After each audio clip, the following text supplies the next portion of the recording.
Deuteronômio capítulo 19, capítulo 30, versículo 19. Estaremos usando dois textos. Você está feliz na casa do Senhor esta noite? Deus tem uma palavra para a sua vida, amém?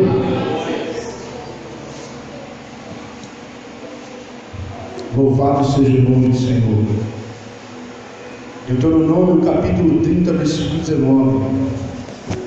Queria estar agradecendo a oportunidade perante a Deus, e segundo o presbítero Diácono Ronaldo, que não está trabalhando, que me convidou, e o nosso dirigente, futuro presbítero e futuro pastor, em nome de Jesus, vai receber o meu. Louvado seja o nome do Senhor.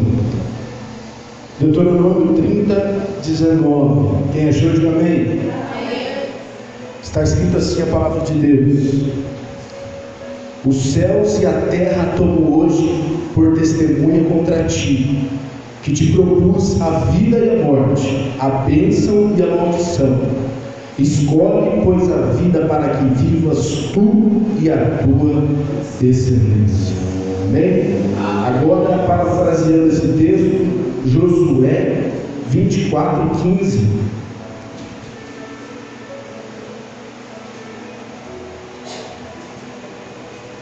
Próximo livro, Josué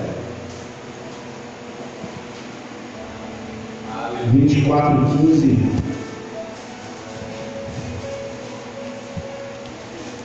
Quem achou de amém? Está escrito assim, Josué 24, 15. Porém, se vos parece mal aos vossos olhos servir ao Senhor, escolhei hoje a quem servais. Se os deuses a quem serviram vossos pais que estavam na além do rio, ou os deuses dos amorreus em cuja terra habitais. Porém eu e a minha casa serviremos ao Senhor. Amém? Glória a Deus. Tome seu assento glorificando o nome do Senhor. Glória a Deus. Bênção no lar. Glórias a Deus. Aleluia. Confesso que quando foi me dado esse tema, eu tenho um problema com temas. Eu pedi a ajuda do dirigente para dar uma clareada. E a gente sabe que, se depender da gente, não sai nada, porque somos pecadores, somos falhos. Mas o Espírito Santo de Deus é Ele que faz a obra. Amém? Louvado seja Deus. E a minha oração é que o Espírito de Deus Ele fale com vocês esta noite. Amém? Irmãos, nós temos dois textos de dois dos maiores líderes de Israel. O primeiro foi Moisés, o segundo foi Josué. O primeiro texto, Moisés, ele convoca o povo, porque o povo de Israel ele sempre foi um povo que cocheava em dois pensamentos. O povo de Israel foi sempre um povo muito desobediente e rebelde a Deus. Ora estavam com Deus, ora estavam contra Deus. Ora estavam na fé com Deus, ora estavam desanimados com Deus.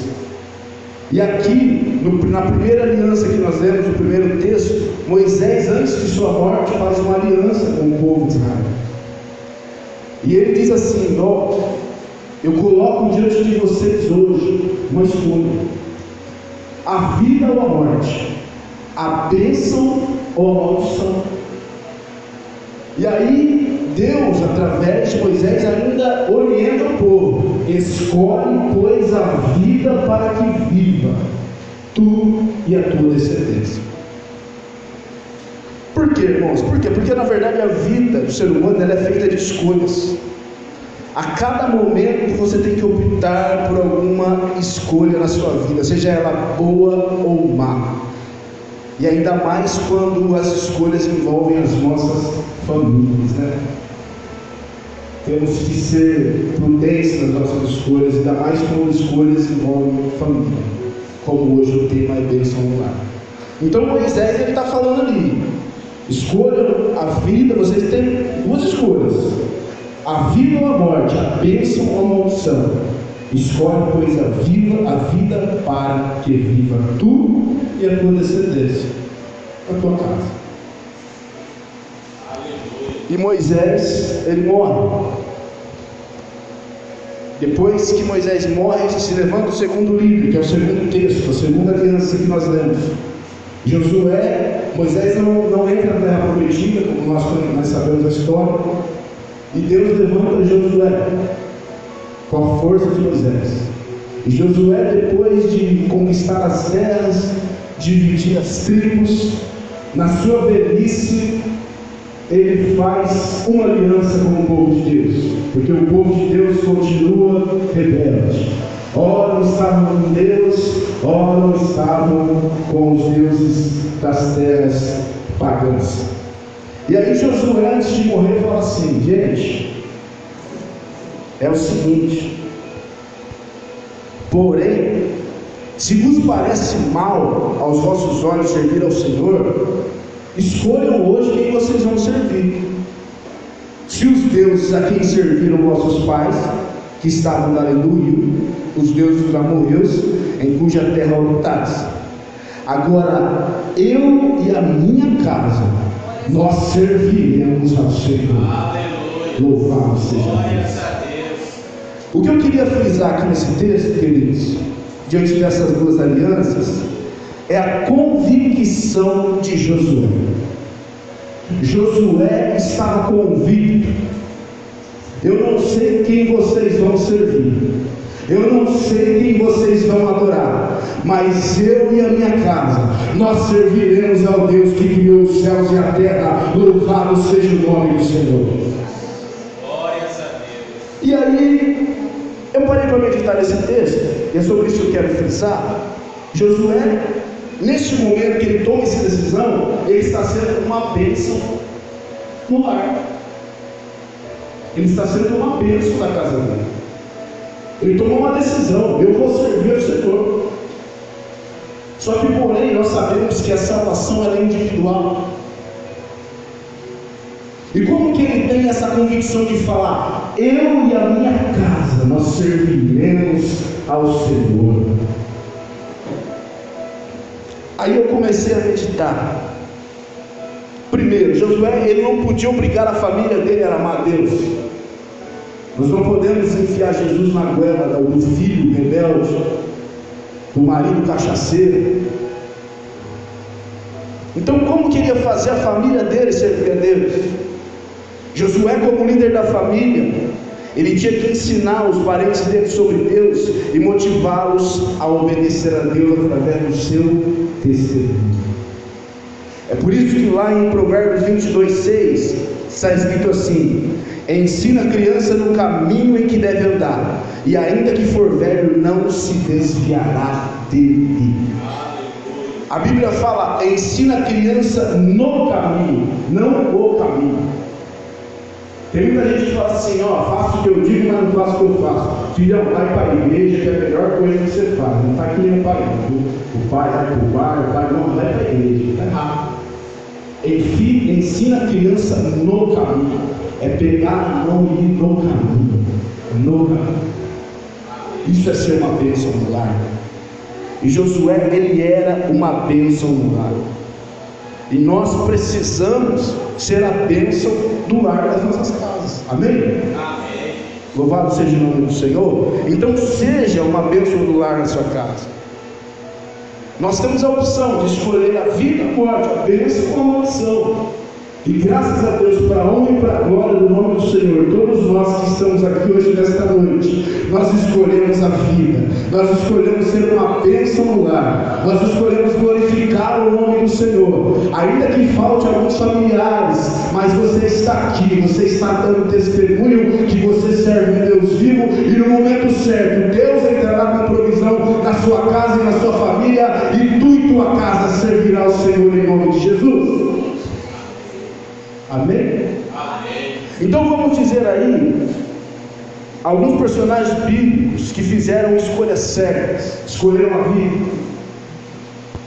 Primeiro, Raabe. Irmão, pode deixar o fundo. O fundo é uma bênção. Raabe. O povo de Israel, eles entraram, Moisés morre, Josué vira o líder do povo de Israel. A primeira terra a ser conquistada é a terra de Jericó. Josué, ele envia dois espias até a terra. E quando esses espias chegam na terra de Jericó para ver a terra, a Bíblia diz que eles entram dentro de uma casa de uma mulher, Raabe, e essa mulher era uma prostituta. Eles entraram dentro de um prostíbulo.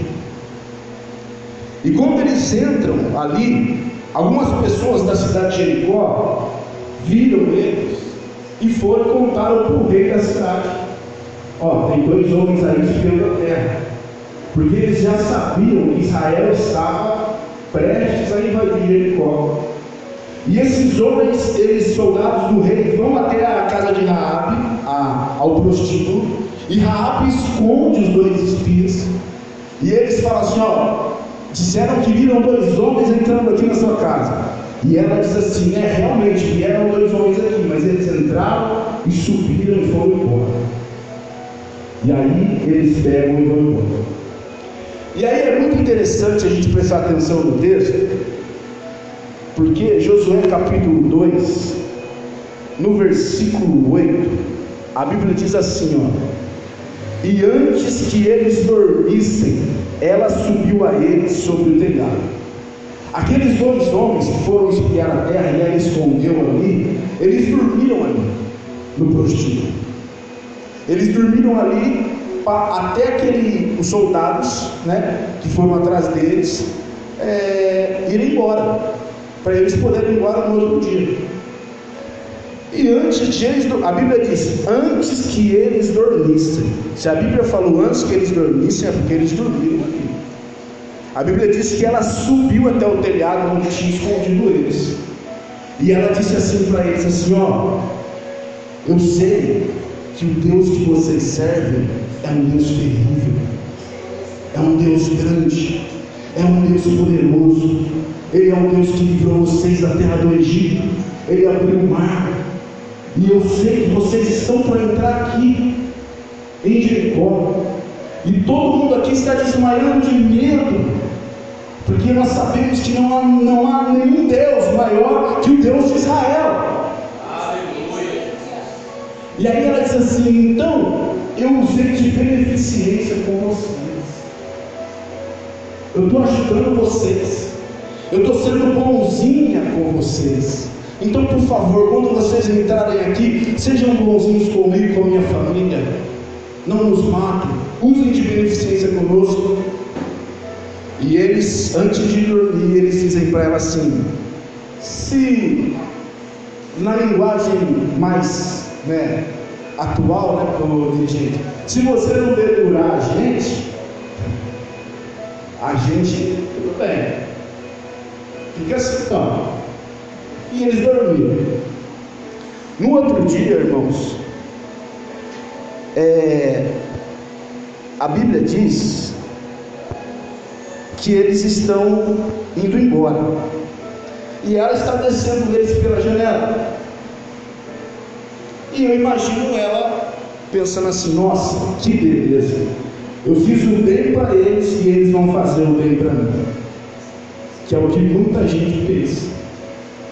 Eu vou ser salvo, minha família vai ser salva, porque eu fiz o bem e vou receber o bem. Porém, meus queridos, a Bíblia diz que pela graça sois salvos, mediante a fé.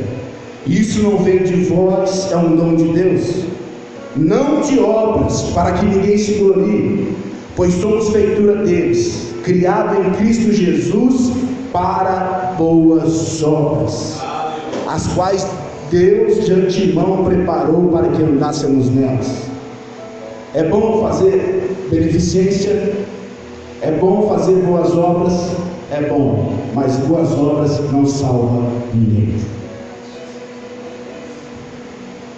As boas obras não são a raiz da salvação, mas elas são os frutos da salvação. Eu não sou salvo pelas boas obras, eu sou salvo para as boas obras.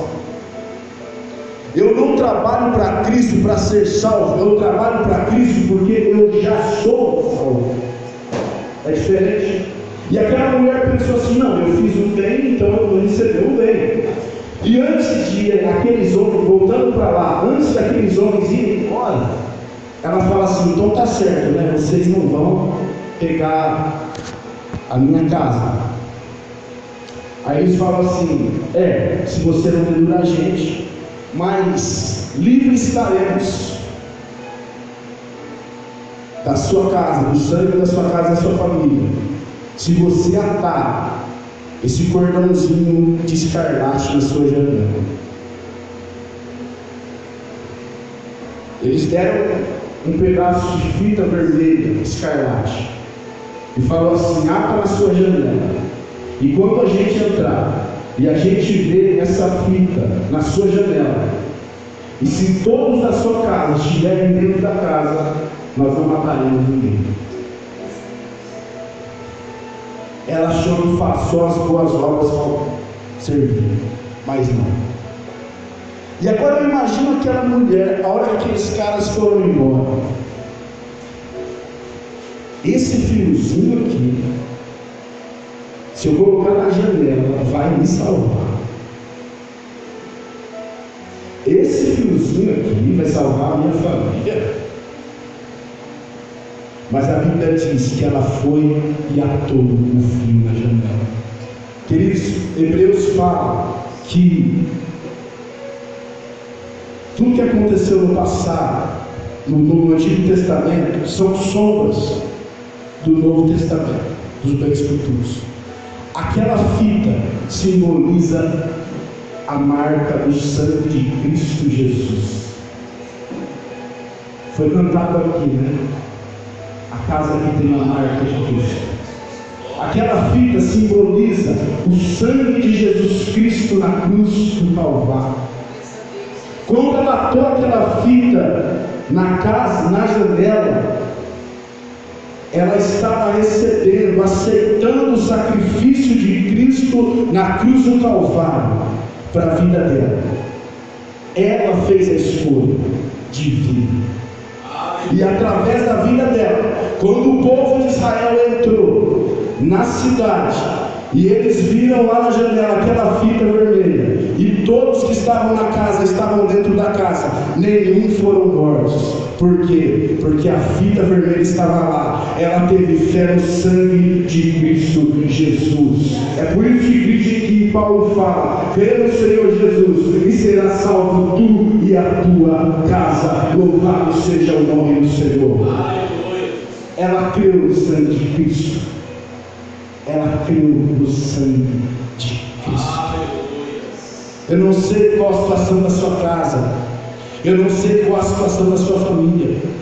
Enquanto aquela mulher estava tendo uma atitude de fé, igual você está tendo agora, os familiares deles nem imaginavam o que ia acontecer. Os familiares deles nem imaginavam que eles estavam correndo perigo de vida e de morte. Mas ela teve fé e creu no sangue de Cristo Jesus. E você está aqui hoje crendo no sangue de Cristo Jesus. Você está aqui hoje cultuando a Deus, glorificando o Salvador. E através da sua oração, através da sua fé, Jesus pode salvar o seu filho, Jesus pode salvar o seu marido, Jesus pode salvar o seu esposo, a sua esposa, o seu patrão, o seu amigo. Jesus pode salvar através da sua vida. Louvado seja o nome do Senhor. Creia em Cristo e pregue a Jesus. Essa foi a escolha de Raabe. Querido, outra pessoa que teve uma atitude muito interessante foi o carcereiro, lá de Atos 16, 23, 34. A Bíblia diz que Paulo e Silas foram a Filipos, e ali em Filipos eles começaram a pregar a palavra de Deus. E tinha uma menina que ela era endemoniada. E alguns homens aproveitavam dela para fazer magia e ganhavam dinheiro em cima dela. Quando Paulo chega lá, ele expulsa o demônio daquela menina. E ela para de fazer a magia e o povo para de ganhar dinheiro. E eles ficam, porque o faz-me rir parou de entrar. Eles vão e armam um para Paulo e Silas e levam eles presos. Amém? Quem entendeu, diga amém? Amém. E Paulo e Silas vão presos por causa disso, por pregar o Evangelho. E eles estão ali na cadeia. Eu imagino Paulo olha para Silas, depois de serem açoitados, porque foram açoitados. Paulo olha para Silas, Silas olha para Paulo, aquele sorrisinho de canto na boca. Vamos louvar a Deus, Pai. Vamos louvar a Deus. É como o dirigente falou, a igreja ela estava passando reprovações e ela era referência. E a Bíblia diz que Paulo e Silas começam a louvar a Deus, louvar a Deus, louvar a Deus. E a palavra de Deus diz que de repente, à meia-noite, um grande terremoto aconteceu. E todas as cadeias foram abertas. Todas as cadeias foram abertas. E a palavra de Deus diz que todos os presos começam a sair. E quando o carcereiro que estava cuidando daqueles presos, ele vê aquilo, irmãos, eu imagino o desespero daquele homem, porque ele estava sob a responsabilidade dele, todos aqueles presos. Quando ele vê o povo fugindo, é como se ele falasse assim: acabou tudo para mim. Vou ver. No mínimo ele iria ser sentenciado à morte pelo seu capitão, centurião, pelo seu superior.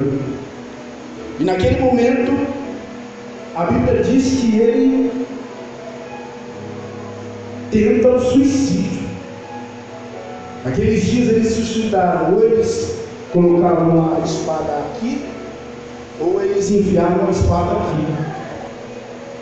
E eu imagino, naquele momento, aquele carcereiro falou: acabou para mim agora, não tem mais jeito, eu vou me suicidar. E quando ele vai se suicidar, Paulo fala assim: não faça isso, pois estamos todos aqui. Aleluia. E aquele carcereiro, irmãos, quando Paulo clamou: não faças nenhum mal, porque todos aqui estamos. Esse texto, irmãos, ele está lá em Atos 16, viu? Depois os irmãos podem procurar. Aquele carcereiro, a Bíblia diz que pedindo luz, saltou dentro e todo trêmulo se prostrou ante Paulo e Silas, pedindo luz. Eu acredito que com o estrondo que deu, já apagou tudo, né? Então ele pedindo luz, ele saltou, todo trêmulo se prostrou ante Paulo, e tirando-os para fora, disse: senhores, o que é necessário que eu faça para me salvar? E eles disseram: crê no Senhor Jesus Cristo, e será salvo tu e a tua casa. Aquele carcereiro achou que estava tudo perdido. Aquele carcereiro achou que estava tudo acabado. Mas quando ele escuta a voz de Paulo, ele pede luz. E aplicando para a nossa vida espiritual, eu queria dizer para você que não importa a situação que você está passando, ainda que pareça que não tenha solução, Ainda que pareça que não tenha jeito, existe uma luz. Porque o Senhor Jesus disse: eu sou a luz do mundo. Existe uma luz, existe uma saída para a sua vida. Deus está na sua causa. Deus está vendo as tuas lágrimas. Deus está vendo as tuas lutas. E ainda que pareça que não tenha jeito, Deus está no controle de todas as coisas. Glórias a Deus. Aleluia. E Ele diz: senhores, o que eu preciso fazer para me salvar? A atitude dele, a escolha dele. Glórias a Deus. Glórias a Deus. E eles disseram: crê no Senhor Jesus e será salvo tu e a tua casa. Aleluia. E a Bíblia diz que eles pregaram a palavra do Senhor a todos que estavam em sua casa, e tomando-os ele consigo naquela mesma hora da noite, lavou-lhe os vergões, e logo ele foi batizado, ele e todos os seus. A escolha de um homem salvou uma casa. Aquele carcereiro, ele foi uma bênção no lar. Amém? Glórias a Deus. A situação dele parecia ter saído fora de controle, mas ele focou na luz. Então, queridos, ainda que a sua situação pareça que não tenha saída, foque na luz, foque em Jesus, foque no Senhor Jesus Cristo, porque a palavra do Senhor diz: e tudo que pedirdes em oração, crendo, recebereis. Aleluia. Louvado seja Deus. Mas infelizmente, queridos, nem todos escolhem a vida, nem todos escolhem a salvação, nem todos escolhem ser uma bênção no lar. Muitos escolhem maldição, e ao escolherem maldição, acabam trazendo maldição para a sua casa. É o caso de Acã. Acã, ele era um dos soldados de Israel na época de Josué. Sabe a cidade que eles entraram em Jericó, na casa da prostituta? Esse dia, quando eles entraram, Deus falou: vocês vão entrar lá, mas vocês não vão pegar nada daquela cidade, porque tudo que está ali é amaldiçoado. Matem todos, só não mataram a Rahab, por favor. E não peguem nada. E a Bíblia diz que eles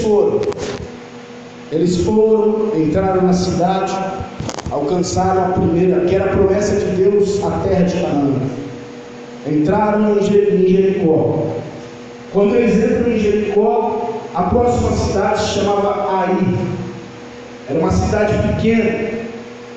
E a Bíblia diz que Josué fala assim: bom, aquela cidade era pequena, já entramos em Jericó, não precisamos mandar todos os soldados, vamos mandar só uma parte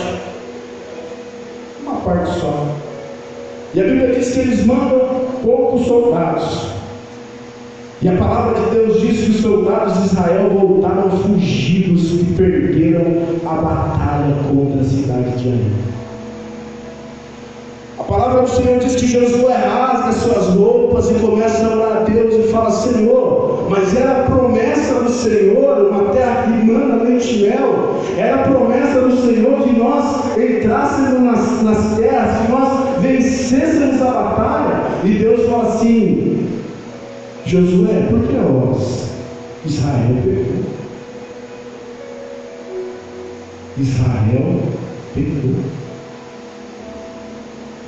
E ainda tomou dos despojos que eu disse para não tomar, e escondeu debaixo da tua tenda. Irmãos, o que aconteceu? Esse homem chamado Acã, quando ele entra em Jericó, a Bíblia diz que ele acha uma boa capa babilônica e ouro e prata. E a palavra do Senhor diz que Acã não resiste. E ele pega a boa capa babilônica, ele pega o ouro, ele pega a prata e ele esconde.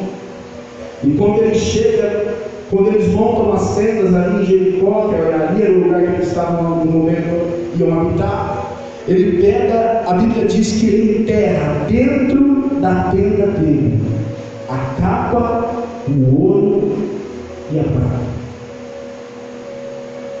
E por causa desse pecado de Acã, Israel não conseguiu progredir. Israel não conseguiu dar um passo.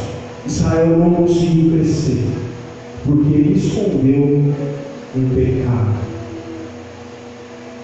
Queridos, isso é sério. Isso é sério. Acã pegou a maldição e levou para dentro da tenda dele, enterrou e escondeu. E por causa disso, ele impediu o progresso de uma nação. Eu confesso aos irmãos que durante a minha adolescência eu fui muito rebelde. Eu usava drogas, eu bebia, prostituía. E eu saía para as ruas e fazia tudo isso. E depois eu ia para minha casa, dormia, tomava banho. Passava 2 dias, 3 dias, eu voltava, fazia tudo de novo. E depois eu ia para minha casa, dormia e tomava banho. Eu estava pegando a maldição da rua e eu estava trazendo para dentro da minha casa. Eu estava sendo o Acã da minha casa. A minha mãe entrou em depressão. As minhas irmãs, por não aguentarem ver minha mãe daquele jeito, arrumaram serviços para São Paulo. Hoje trabalham quase todas em São Paulo. Minha mãe ficou comigo sozinha, passou uma luta. Mas para honra e para a glória do nome do Senhor eu fui liberto. Aleluia.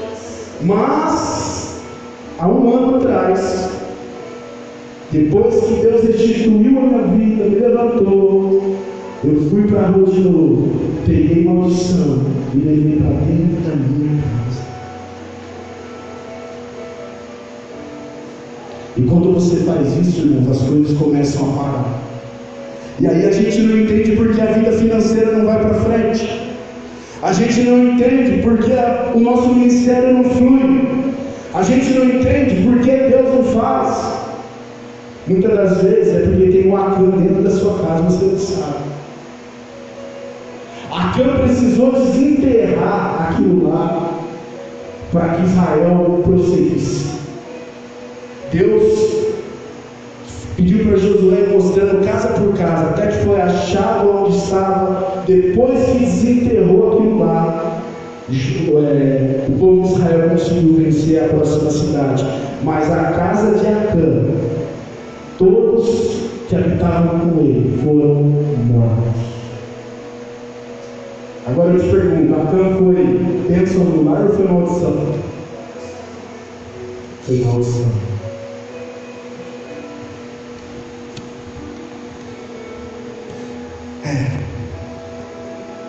A Bíblia diz assim, Provérbios 28:13: o que encobre as suas transgressões nunca prosperará, mas aquele que confessa e deixa, ele alcança a misericórdia.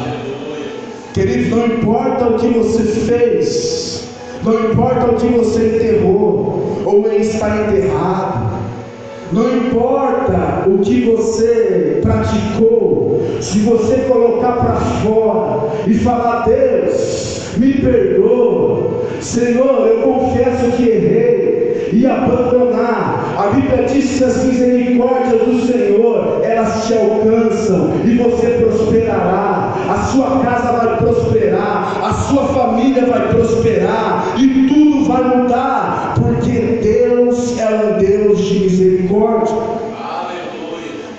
E a palavra de Deus diz que Deus, Ele não se arrepende da vocação que Ele dá para os seus. Deus, Ele não se arrepende. Ele não se arrepende. Louvado seja o nome do Senhor. Para encerrar, Davi, o homem segundo o coração de Deus, ele trouxe um homem segundo o coração de Deus, ele trouxe maldição para sua casa. A palavra de Deus diz que, 2 Samuel capítulo 11, tendo decorrido um ano no tempo em que os reis saem para a guerra, enviou Davi a Joabe e a seus servos com ele e a todo Israel para que destruíssem os filhos de Amon e cercassem Rabá. Porém Davi ficou em Jerusalém. E aconteceu a hora da tarde que Davi se levantou do seu leito e andava passeando no terraço da casa real. Davi passeando no terraço da casa real. Davi viu a mulher tomando banho. Irmão, se Davi pegasse, ele era o rei, e falasse assim: ó, manda aquela mulher vir aqui. Pode ser. Se Davi chamasse, pode ser, e ela viesse, e acontecesse tudo o que aconteceu, na minha concepção, talvez não seria tão grave o que aconteceu. Mas Davi, ele diz assim: quem é aquela mulher? E a Bíblia diz que o servo dele fala assim: a mulher de Urias o Heteu, um dos seus melhores soldados. Ele fala assim: chama ela. E a Bíblia diz que o rei Davi comete adultério com Batseba, e ela é engravida. E todos nós conhecemos a história. Davi arma uma cilada para que o marido dela morra. Além de adúltero, foi um assassino. E quando o profeta Natã, inspirado por Deus, vai revelar para ele o seu pecado, ele fala: pequei contra o Senhor. E nós conhecemos a vida de Davi. Alguns teólogos, a maioria dos teólogos, afirmam que Davi não foi um bom pai, foi um péssimo pai. O pecado de Davi trouxe muitas consequências para ele. Uma filha estuprada pelo próprio irmão, um irmão assassinado, um outro irmão se rebelou contra ele e tomou o seu reino, e além disso o filho que ele teve com Batseba foi morto, tudo por causa do pecado. Nesse momento, Davi, o homem segundo o coração de Deus, ele não foi uma bênção para o seu lar. Mas a palavra do Senhor diz que quando ele descobre que ele pecou, ele se arrepende. E ele escreve o Salmo 51. E a Bíblia diz que Deus ele não despreza um coração abatido, contrito. Davi confessa o seu pecado a Deus e Deus perdoa Davi. Ele sofre as consequências, mas ele é perdoado. Mas nesse momento ele foi maldição para a vida dele. Só que Davi também já foi bênção para a casa dele, quando ele era mais novo. A Bíblia diz que certa vez, lá no capítulo 17, o povo de Israel estava lutando contra os filisteus. Davi era pequeno, Davi tinha 17 anos. A palavra de Deus diz que a batalha estava travada, porque os filisteus tinham um gigante chamado Golias, e os filisteus fizeram um acordo: se eles arrumassem um homem para lutar contra Golias, e se Golias vencesse esse homem, o povo de Israel teria que servir os filisteus. Agora, se o homem vencesse a Golias, os filisteus iriam servir a Israel. E essa batalha estava travada. E Davi, quando ele era pequeno, ele era a bênção do lar, da casa dele. A Bíblia diz que ele era pastor de ovelhas. Por isso que Deus fala que tirou Davi de trás das ovelhas malhadas. Ele era pastor não das ovelhas boas, das malhadas, das piores. E a Bíblia diz que o pai dele sempre mandava ele ir levar alguma coisa aos irmãos mais velhos, que eram guerreiros. Davi era pastor, os irmãos guerreiros. Se você ler, você vai ver que Davi ia e voltava, um menino obediente. E nesse dia, fazia 40 dias que a batalha estava travada. Golias descia do monte, porque os israelitas estavam no monte aqui e os filisteus aqui. E Golias descia todos os dias e desafiava o povo de Israel e pedia um homem. Estranho, né? Igual o Eduardo fala, um homem pedindo um homem, né? Golias descia e pedia um homem para lutar contra ele, para desafiar ele, todo dia.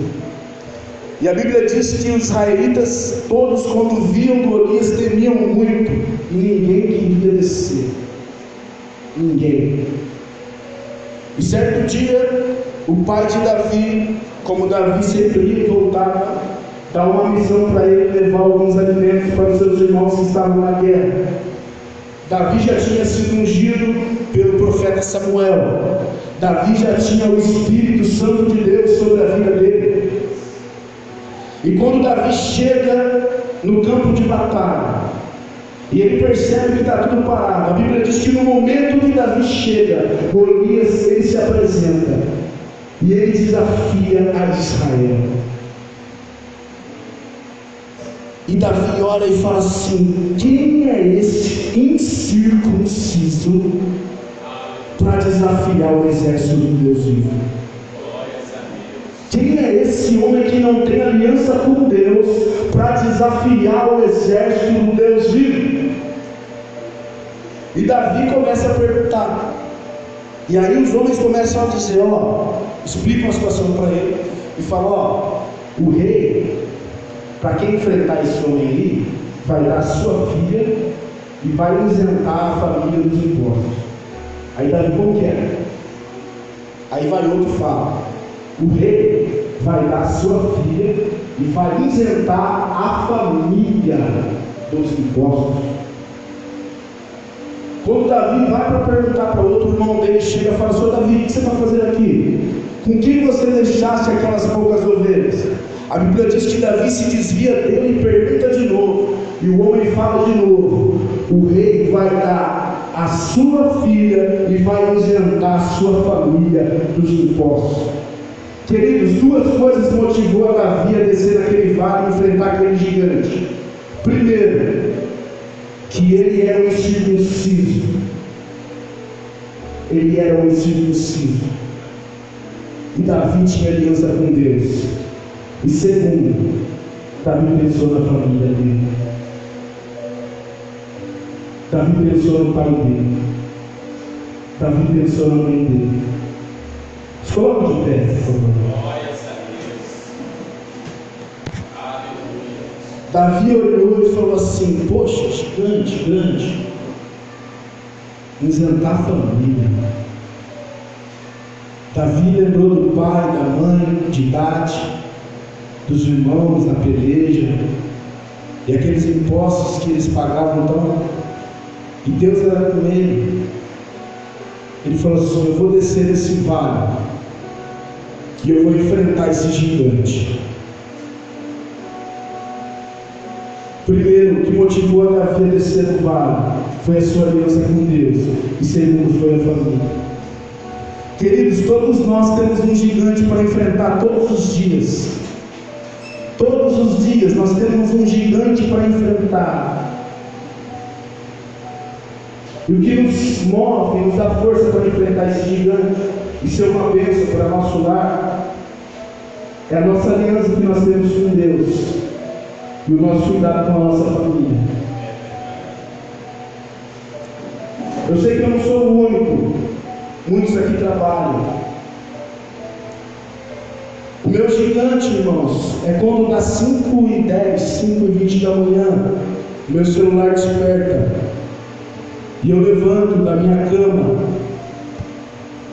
e eu sei que eu tenho que entrar às 6 e sair às 3 horas da tarde, às vezes à noite, às vezes de manhã, e aí eu falo, meu Deus, que vontade de ficar aqui na cama, dormir.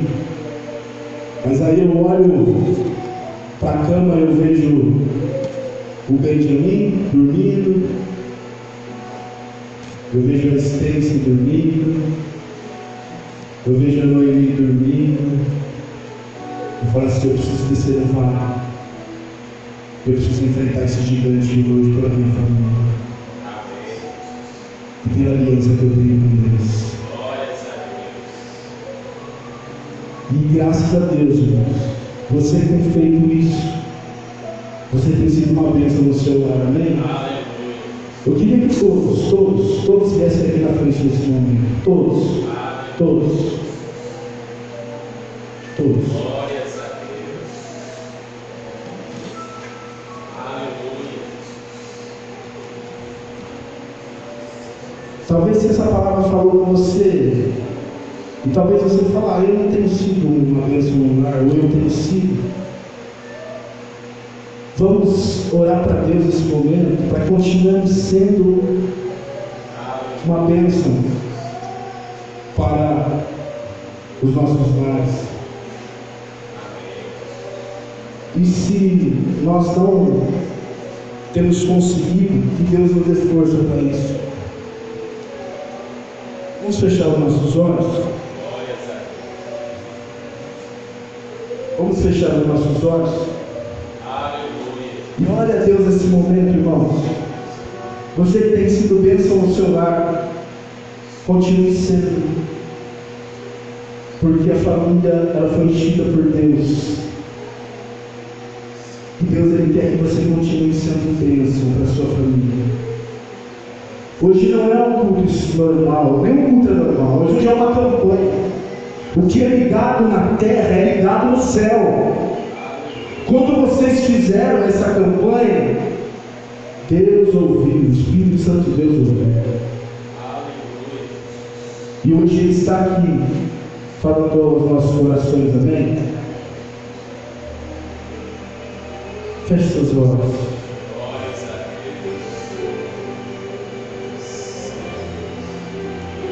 Aleluia.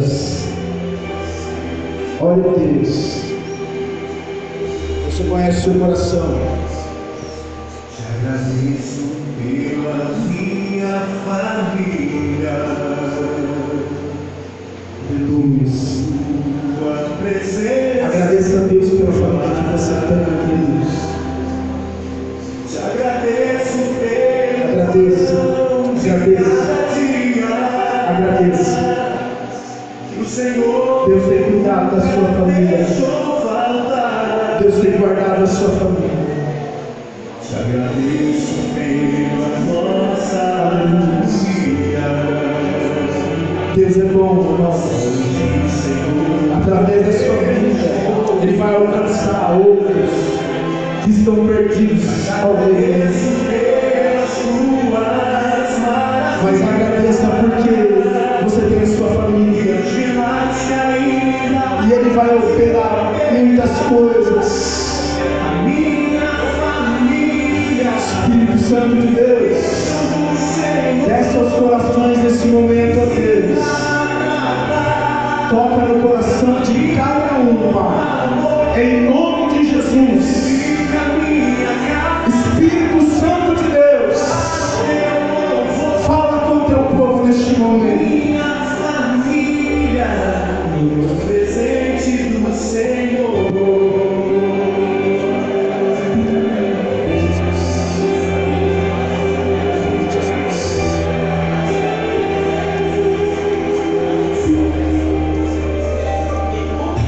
Te agradeço pela minha família. Por tua presença no meu lar. Toca no coração, Pai.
irmãos.